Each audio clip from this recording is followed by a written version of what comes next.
ঈদে বাড়ি ফেরার আরও খবর জানাতে গাবতলী বাস টার্মিনাল থেকে যোগ দিচ্ছেন সহকর্মী সাজ্জাদ হোসেন। সাজ্জাদ, গাবতলী বাস টার্মিনাল এবং আশপাশের এলাকাতে সড়কের চিত্র কেমন দেখা যাচ্ছে, আর যারা ঢাকার বাইরে যাচ্ছেন ভাড়া নিয়ে তাদের কোনো অভিযোগ রয়েছে কি? বান্ডেল থাকলে প্রতি সেনমানিতে টাকা বাঁচবে। বিকাশ সেনমানি বান্ডেল কিনে জিতুন প্রতি লেনদেনে। জি, আমি সকাল থেকেই গাবতলী বাস টার্মিনালে অবস্থান করছি। এখানে কিন্তু সকালের পর থেকেই 10টা-11টার দিকে কিন্তু গাবতলী টার্মিনাল থেকে আসাদ গেট পর্যন্ত যে সড়কটি আছে সেখানে কিন্তু তীব্র যানজট ছিল। এর কারণটি হিসেবে যেটি আমাদের কর্তৃপক্ষ থেকে জানানো হয়েছে, গতকাল রাতের যে বাসগুলো ফেরার কথা ছিল, মহাসড়কের তীব্র যানজটের কারণে কিন্তু বাসগুলো টার্মিনালে ফিরে আসতে পারেনি। প্রতিটি বাসই কিন্তু প্রায় 4 থেকে 5 ঘন্টা দেরিতে টার্মিনালে এসেছে। সকাল ভোরে যে বাসগুলো আসার কথা ছিল সেই বাসগুলো কিন্তু আস্তে আস্তে 10টা-11টা বেজে গেছে। সেই যাত্রীগুলো কিন্তু টার্মিনালগুলোতে অবস্থান করছিল। কিছু যাত্রী বাস আসার পরে কিন্তু চলে গিয়েছে, কিন্তু এখনো ভিড় তুলনামূলক গতকালকের তুলনায় কম থাকলেও কিন্তু এখনো কিন্তু বেশ যাত্রীর উপস্থিতি টার্মিনালে আমরা লক্ষ্য করতে পারছি। আর বাড়তি ভাড়ার যে বিষয়টি আমাদের কাছে বেশ কয়েকজন যাত্রী অভিযোগ করেছে, বিশেষ করে মানিকগঞ্জ, টাঙ্গাইলের উদ্দেশ্যে যে যাত্রীগুলো যাচ্ছে, তারা যে বিষয়টি আমাদের জানিয়েছে, তাদের নির্ধারিত ভাড়া 120 টাকা হলেও তাদের কাছ থেকে কিন্তু দ্বিগুণেরও বেশি 300-400 টাকা পর্যন্ত চাওয়া হচ্ছে। এই বিষয়ে তারা কর্তৃপক্ষকে জানিয়েছেন।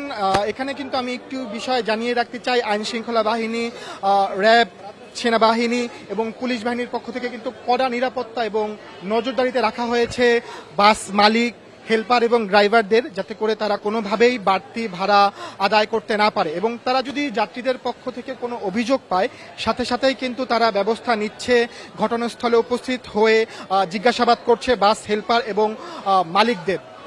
আর নির্ধারিত সময়ের যে বিষয়টি, বাস কিন্তু কোনো বাসই এখান থেকে নির্ধারিত সময়ে ছেড়ে যায়নি। প্রতিটি বাসই 1 ঘন্টা, 2 ঘন্টা, 3 ঘন্টা এমন পর্যায়ক্রমে দেরিতে কিন্তু ছেড়ে গিয়েছে, যেটি আমাদের বাস মালিক পক্ষ থেকে জানানো হয়েছে। কারণটি হিসেবে তারা বলেছেন যে মহাসড়কে তীব্র যানজট একটি হিসেবে তারা এটি উল্লেখ করেছেন। মহাসড়কে তীব্র যানজটের কারণে বাসগুলো ফিরতে দেরি হয়েছে। আরেকটি কারণ তারা আমাদের জানিয়েছেন, যেটি হচ্ছে সাভার আমিনবাজার হয়ে যে বাসগুলো গাবতলী টার্মিনালে আসে, সেই বাসগুলো আগে টেকনিক্যাল হয়ে ইউটার্ন নিত। এখন তাদের এই বাসগুলো অনেকটা প্রধান উপদেষ্টা আসাদ গেট ইউটার্ন হয়ে অনেক দূর থেকে ঘুরে আসার কারণে কিন্তু একটি দীর্ঘ সময় ঢাকার যে ট্রাফিক, তাদের মধ্যে কিন্তু বাসেরগুলো দীর্ঘ সময়ের কারণে কিন্তু বাসগুলো টার্মিনালে ফিরতে দেরি হয়েছে।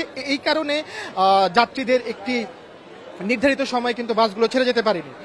আরেকটি বিষয় আমি তাদের কাছে জানতে চেয়েছিলাম যে স্বরাষ্ট্র উপদেষ্টার যে বিষয়টি, তাদের কাছে এমন কোনো নির্দেশনা আছে কিনা যে ডাকাতি প্রতিরোধে যে নির্দেশনাটি আমরা দেখেছি, স্বরাষ্ট্র উপদেষ্টা বলেছেন যে প্রতিটি যাত্রীরই ছবি তুলে ভ্রমণের পূর্বে তাদের ছবি তুলে সংগ্রহ করার জন্য এবং প্রয়োজনে আইন শৃঙ্খলা বাহিনীর কাছে যেন ছবিগুলো হস্তান্তর করা হয়, যাতে করে মহাসড়কের যে ডাকাতি সহ অনাকাঙ্ক্ষিত ঘটনাগুলো ঘটছে এটি কিন্তু অনেকাংশেই কমে আসে।